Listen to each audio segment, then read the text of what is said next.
Something has changed in recent days, not incrementally, not gradually, not in the way that most geopolitical shifts unfold, slowly, quietly, over months of diplomatic signals and competing press releases. It changed in 9 seconds.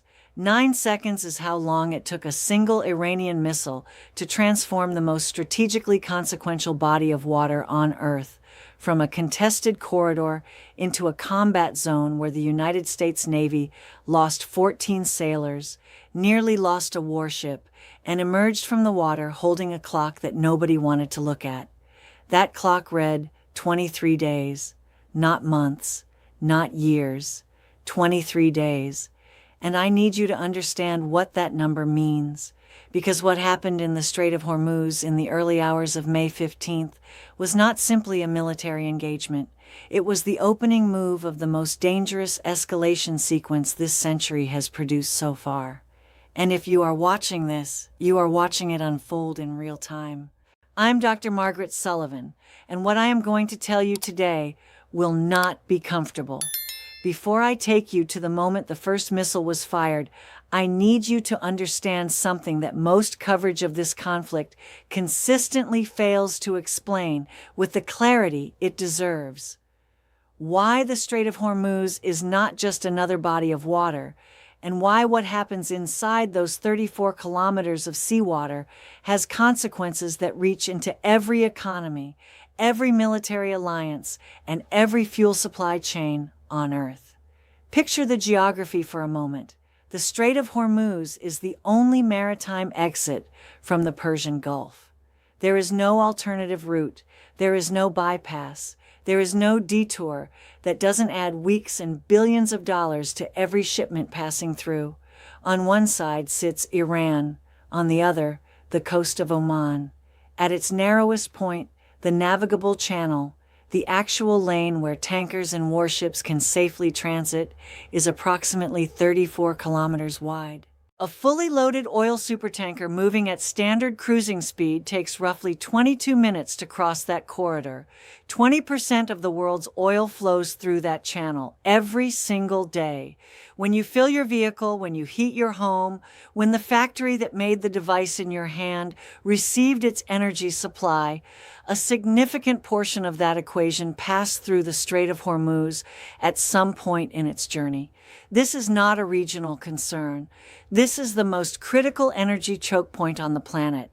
And for decades, the strategic question in every war game, every naval doctrine, and every security briefing has been precisely the same. Who controls the strait controls the global economy.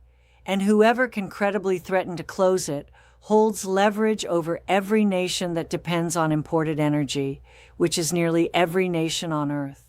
Iran has understood this for 40 years. The Islamic Revolutionary Guard Corps Naval Branch has been rehearsing scenarios for strait disruption, area denial, and anti-ship warfare since the tanker war of the 1980s. They have studied every U.S. Navy doctrine. They have cataloged radar profiles, sensor thresholds, defensive vulnerabilities. They have built their own missiles, their own submarines, their own drone swarms, their own jamming systems, all of it specifically engineered to defeat the kind of naval force the United States would send to this exact location. The night of May 15th was not an improvisation. It was not a response to a provocation. It was the product of years of systematic preparation. And when I walk you through what happened, I need you to hold on to this. What the IRGC executed in the early hours of that morning was a pre-designed kill sequence, not a warning, not a demonstration. A coordinated attempt to destroy a United States Navy warship and the crew of 287 people aboard it. 3 U.S. Navy guided missile destroyers entered the western approach to the Strait's northbound traffic lane shortly after 2 in the morning. Their mission, classified under Operation Project Freedom, was to force a transit corridor open, to escort 2 American-flagged commercial tankers through Iranian-controlled water and demonstrate publicly and aggressively that the United States would not be denied passage through the Strait of Hormuz. The ships were the USS Truxtun, the USS Mason, and the USS Rafael Peralta. What those three ships did not fully know was that the IRGC's Khatam al-Anbiya central headquarters had spent the previous 6 weeks rehearsing one specific engagement 140 times, 140 rehearsals, the same geography, the same three ships, the same defensive response patterns, the same vulnerabilities. Studied, modeled, iterated, and hardened into a kill sequence that bore a code name later recovered from captured equipment. Operation Takrir. The word means, in Farsi, the repetition. The name was a statement of doctrine. Iran had concluded that the American technological advantage in any single engagement could be overcome if three ships could be forced to defend three separate threat axes simultaneously, creating predictable vulnerability windows between their defensive intercept cycles, and using those windows to drive one specific missile through one specific hull.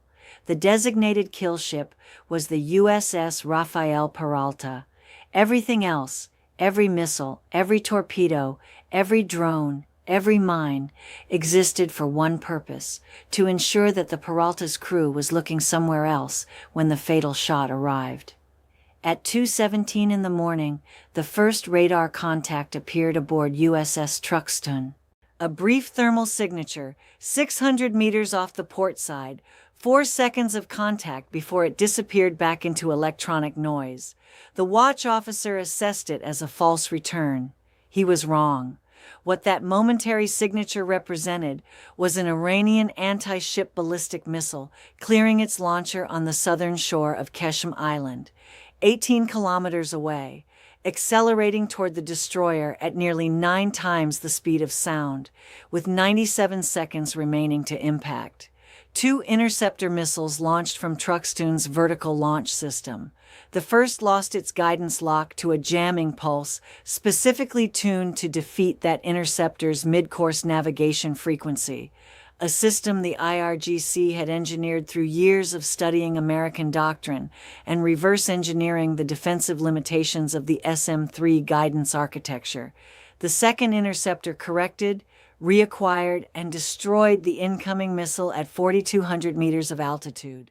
The warhead broke apart, the debris cone scattered across 300 meters of ocean surface, and in the noise and the light and the tactical data flooding every display across all three ships, every radar operator shifted their attention upward. That was precisely the point.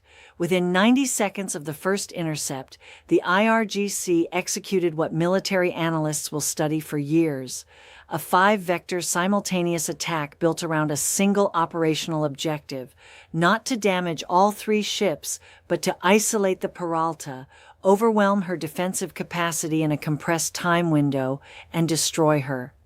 From underwater, a midget submarine that had been lying silent on battery power for 72 hours in 40 meters of water, positioned beneath the acoustic shadow of commercial vessels that had been anchored in the area for 9 days, used deliberately as acoustic camouflage, fired 2 wire-guided torpedoes at USS Mason.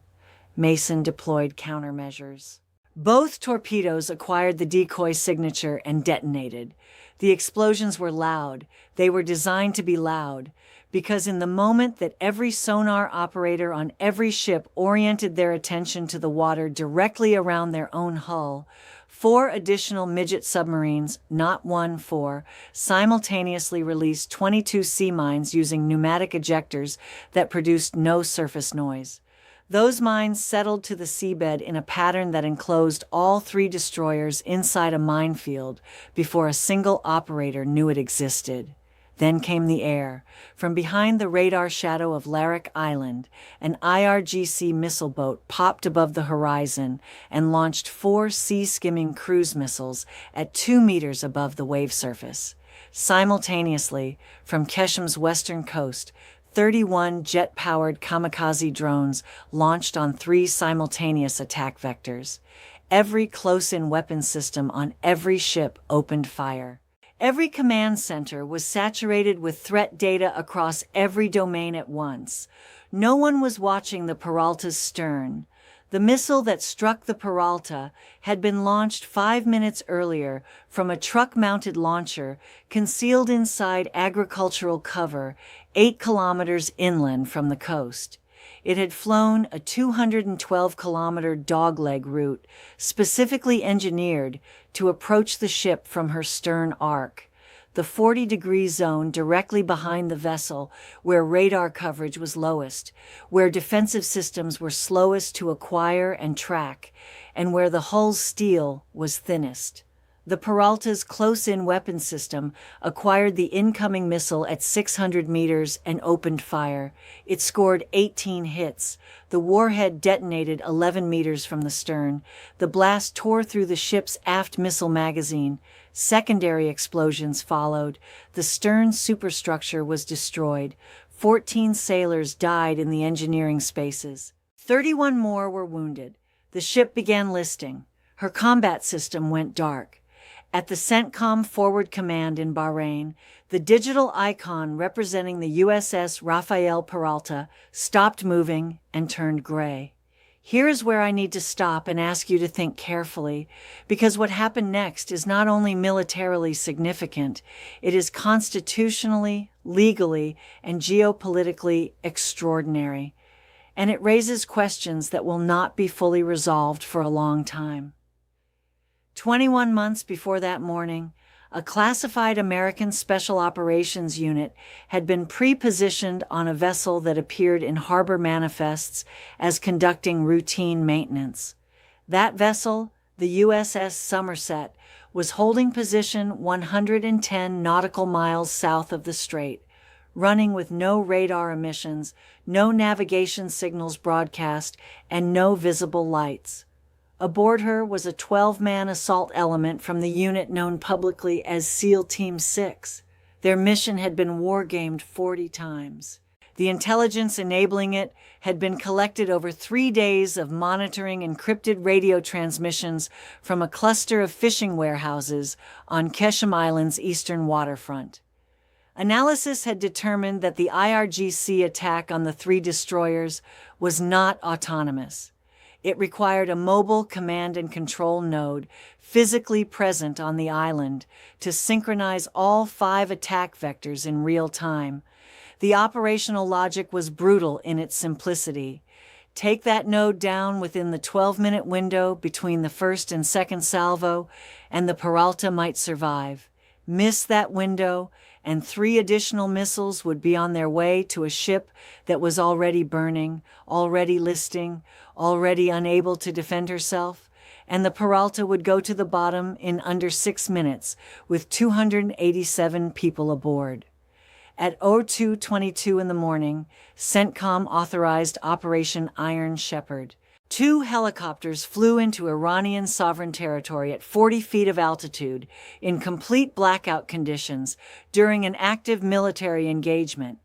The assault element was on the warehouse roof in 11 seconds. The Iranian security detail was concentrated at the ground floor entrance, oriented toward the firefight visible in the strait below. They had left the roof unguarded. The SEALs cleared the top floor in under 90 seconds. The command node was a 6-meter room packed with rack-mounted communications equipment, 3 operators, and a senior IRGC Navy commander, later identified through facial recognition as Brigadier General Shahram Davoudi, the architect of Operation Takrir, the man who had spent 14 months designing the kill sequence that had just set the Peralta's stern on fire. The node went offline at 02:33. The second salvo, 3 missiles already fueled, already targeted, waiting only for Davoudi's encrypted launch authorization, never fired. The launch crews waited 90 seconds for the confirmation signal. It never came. By the time they shifted to backup communication channels to determine what had happened, the helicopters were already heading back toward open water. 74 seconds on target, 342 American lives aboard a crippled, burning ship, and a decision made without congressional authorization on another nation's sovereign territory during a declared ceasefire by a unit whose existence in theater the Pentagon had not confirmed. Let that sit for a moment, because the geopolitical weight of those 74 seconds will not be absorbed quickly by any of the parties involved. Before the helicopters landed back on Somerset, retaliatory strikes were authorized. Electronic warfare aircraft began broadcasting suppression across Keshem Island's entire radar network. B-21 Raiders, on what was confirmed as their first combat deployment, their presence in theater still unacknowledged by the Pentagon, released bunker-penetrating munitions against the IRGC Navy's primary logistics compound at Bandar Abbas. Cruise missiles struck 7 coastal missile launch sites simultaneously, their targeting data fed by surveillance aircraft that had been orbiting in Omani airspace for 6 hours before the first Iranian shot was fired. The Iranian air defense network, already severely degraded since strikes in February, tracked 2 of the 19 inbound missiles. It intercepted 0. By 3:15 in the morning, the strait had gone quiet. And then, at 7 in the morning, Tehran time, Iran's supreme leader, Mojtaba Khamenei, appeared on state television. He spoke briefly. He said the Islamic Republic had absorbed American aggression with restraint. He said restraint was now finished. He said that Brigadier General Dawoodi had been killed on Iranian sovereign territory by American Special Operations Forces during a declared ceasefire, and that this constituted a war crime under every applicable framework of international law. He said Iran's response would not be measured in missiles. And then he said that Iran had activated its deep deterrence protocol. No journalist in the room asked for clarification. No one requested a definition, because the phrase required no clarification for anyone who had been following this situation with any seriousness. In Washington, inside the Situation Room, the President's National Security Team opened a briefing document that had been prepared 6 months earlier and updated twice a week since the beginning of the conflict. The title was simple: Iran Nuclear Breakout, Decision Timeline. The first page carried a single number: 23, not months, days. 23 days was the estimated time between that morning and the moment Iran could have a functional nuclear device, if it chose to immediately begin weaponization of the enriched uranium stockpile that had survived the previous round of American strikes against its nuclear infrastructure. Here is what you need to understand about that number. When the United States and its partners struck Iran's primary enrichment facilities in February, Natanz, Fordow, Isfahan, the intelligence assessment held that the program had been set back by months, possibly longer. What the assessment had not fully accounted for was that the IRGC had dispersed significant quantities of highly enriched uranium to 14 undisclosed secondary locations in the weeks before those strikes began. The material survived. The facilities did not. Iran no longer had the industrial infrastructure it had spent decades building, but it retained the fuel. And with that fuel, and whatever equipment could be reassembled or obtained through channels that bypass formal inspection mechanisms, the breakout timeline had compressed to something that no American president, no intelligence director, and no military planner had expected to find in a morning briefing in May of 2026. 2 weeks earlier, that same briefing had said 41 days. The compression, 18 days shorter in 2 weeks, was not simply a reflection of Iran moving faster. It was a reflection of a decision already made somewhere inside the Iranian government, a decision that the Hormuz engagement may have accelerated or may have simply revealed.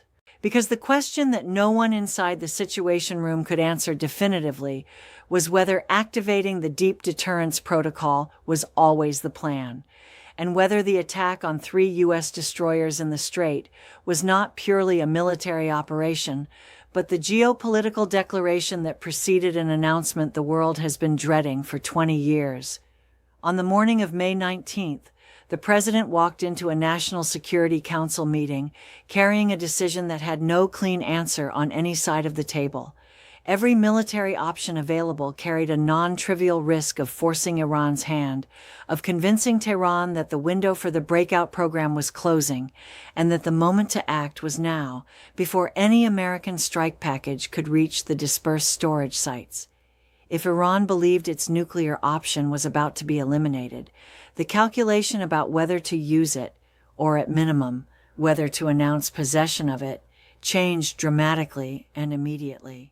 Every diplomatic option required opening negotiations under conditions that, for the first time in this conflict, placed Iran in a position of leverage it had not previously held in any formal framework. Accepting the possibility of a nuclear-armed Iran as the opening premise of any negotiation was not simply a strategic concession. It was a structural transformation of the entire Middle Eastern security architecture, one that would be felt in real time by Saudi Arabia, Israel, the United Arab Emirates, and every regional actor whose security calculations depend on Iranian nuclear status remaining undecided.